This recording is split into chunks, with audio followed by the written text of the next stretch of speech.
Stone Cold by Robert Swindells. Daily Routine Orders 10. I do believe the mountain has come to Mohammed. Remember the two dossers I told you about, the ones who laughed at me in the Haymarket? Well, I spotted them this morning at Camden Lock, talking to some other scruffs. I know it was them. I never forget a face. And what I'm hoping is two things.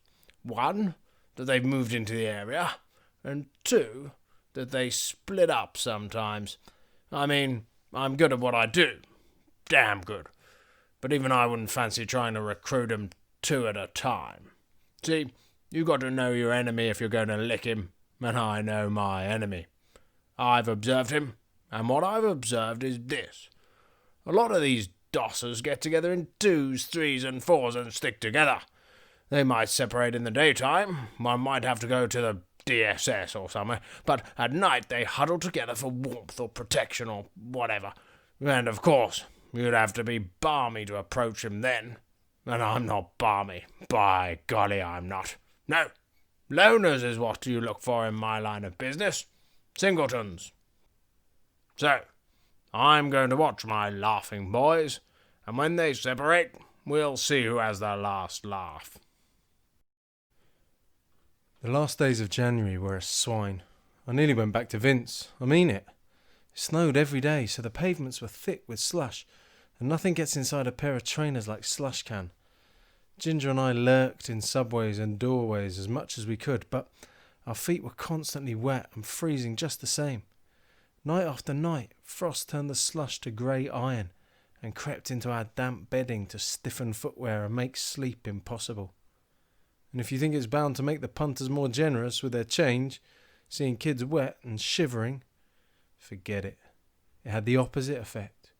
Everybody slogged grimly by, and their hands never left their pockets unless they were wearing gloves. Nobody stopped. Maybe they thought they'd die if they stopped, like explorers at the South Pole. We grew hungry. Really hungry. The cold seems to settle in your bones when there's nothing in your stomach. You can't shift it. We tried everything, stamping our feet, running on the spot, blowing into our hands, huddling together in the subway. It was no use. All we could do was keep moving through sleepless nights and days that merged into one another, till we no longer knew what day it was or whether it was morning or evening. One time, Ginger borrowed a marker pen from an old news vendor and printed a couple of placards which read, "Non-alcoholic, homeless, please help." He said you had to put non-alcoholic because people seldom gave to winos. We sat in a subway somewhere with our feet and legs in our sleeping bags and the placards on the muddy tiles. But he might as well have put evil, shiftless baby kicker after your dosh, for all the good it did us. We stood on raw feet for hours outside various hostels, but there were always hundreds of kids and we never got a bed. I started hallucinating. For hours at a stretch I thought I was back on Captain Hook's fetid hulk. In lucid moments I'd gladly have given my right arm to be there, but I knew the captain wasn't interested in right arms. Once we'd been turned away from a hostel, we'd make our way to one of the stations, King's Cross, or St. Pancras mostly, to wait for the Sally Army. The walk would keep us from hypothermia, and the Sally Army came round about midnight with soup or sandwiches. It was free grub, so there was always a mob, but we usually scored a butty apiece or a mug of soup, and that's what kept us alive till February came, and the thaw. Oh, by the way, if you're wondering why I wasn't attending job interviews all this time, I can enlighten you. My clothes were sodden rags. My fingernails were long black claws. I had matted hair down to my shoulders, and I stank.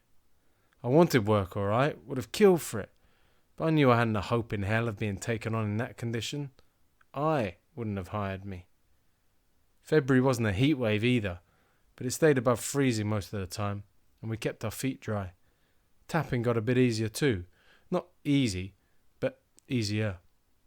I imagined I was becoming streetwise, but I should have known better.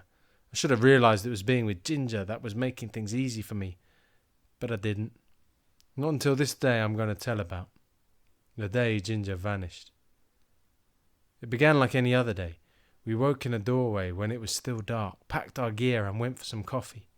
We were dossing near Camden Station, and there was this all-night cafe called the Brasilia, where we'd sit warming up till it got light and we could start tapping. Anyway, this particular morning Ginger said, "I'm meeting some mates down Holborn Way this morning, so I'll see you later, okay?" I shrugged. Sure. I didn't know who these mates were, or when he'd fixed it up, but it was obvious he didn't want me along, and I wasn't going to argue. The quickest way to lose a mate is to make yourself a drag, so I pretended I didn't give a toss. I did, though. It hurt like hell. I walked him along to the station and said, "Have a nice day." He grinned and nodded, and the stream of early travellers swept him away, and I never saw him again. I spent the day trailing up and down the high street tapping. It was cold and blustery, but dry. I kept thinking about Ginger, wondering what he was doing with his mates in Holborn, and why he hadn't wanted me along. Maybe he's a dealer, I thought. Smack and crack, ecstasy. Or maybe he's got this rich bird, an heiress or something, and they're shacked up right now in her luxury penthouse pad, tearing up lobsters and swilling champagne. I wasn't seriously worried. Not then. He'd gone off before and come back, but I'd be glad when this day was over, just the same.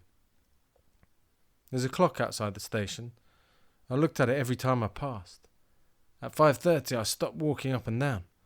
Some of the shops were just closing, so I sat down in a doorway from which I could watch the station. I had no idea what time he'd return, of course. Might be hours yet. But my feet were killing me, and I had to sit somewhere. I could see the clock, so I kept an eye on that too. I'd never known time pass so slowly. At some point I fell asleep, and I must have slept a long time, because when the cold woke me, it was after 11 and the station had closed. I'd no way of knowing whether Ginger had returned or not. I looked in all the usual kips, and he wasn't in any of them. I couldn't face the night alone, so I went to Captain Hook and surrendered every penny I had for a place on a boat. But this time, there was no sweet dream.